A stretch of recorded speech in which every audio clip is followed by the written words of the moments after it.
ደሜ እየፈሰሰ እንደዚህ ምድሩ ሁሉ ጨልሞብኝ ነገ ወደ የተሻለ ህይወት አገኛለሁ ብዬ ነገ ወደ ጥሩ ቦታ ደርሳለሁ ብዬ አሰብኩት ልጅ መጨረሻው እንደዚህ ሲያመር እንደዚህ ሲሆን በጣም ካፋኝ።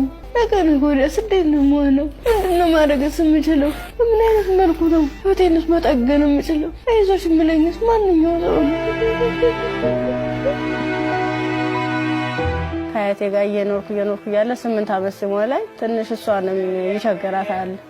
እባካችሁ ልጅቱን ለሰው ልስጥ ፈልጉልኝ ምናምን ትላቸዋለች አሉ። በ8 ዓመት ያስወጥተው ወሰዱኝ። ስራዬን ለሊቱን ሙሉ ስራ እንትን እላለሁ። አልተኛም ነበር፣ ያረሳት ነበር። ውጤት ከመጣ በኋላ ወደ ዩኒቨርሲቲ ተመደብኩ። እኔ አጋጣሚ ከልጆች ጋር እንትን ነበርኩ፣ ላይብረሪ ነበርኩ። እኔ ወደ ውስጥ ስንመለስ ውስጥ ላይ የሆነ ሰው ሲተኩስ ከውጭ ላይ ይቀባበላሉ። ከዛ አንደኛው ትጥቅ የለበሰው እዚህ ጋር ግቡ እንዴ ህይወታችሁን ማትረፍ አትፈልጉም ሲለን እሺ ብለን ታርጋብገመን ሁላችን ሰዎች አንድ ላይ ወጥተን ገባን። እንደዚህ ያለን ሰዎች ለካ ውስጥም ውጭ የሚተኩሱ የነበሩት እነሱን አለዋል። እንሄዳለን መንገዱ ያልቀው 6 ሰዓት ፈጀብን። የምንጠጣው ውሃ ስናጣ ደግሞ የተገደበ ነገር እናገኛለን። እሱን ልብሳችን ዘፈዝፍና ልብሳችን እየጫመቅን ነበር፣ እንደዚህ ያንጠፈጠፍን ነበር። ልብሳችን እየመጠጥን ምንጠጣ ከደፈሩ በኋላ ምንድነው እንትን ራሴን ስስት አይ እንደዚያ ከሆነማ በዚህ ነው ስሜታችን የሚኖር ይልና እንዲህ ነው ቀጥታ እንደዚህ ሲወጉ የነበረው ማለት ነው።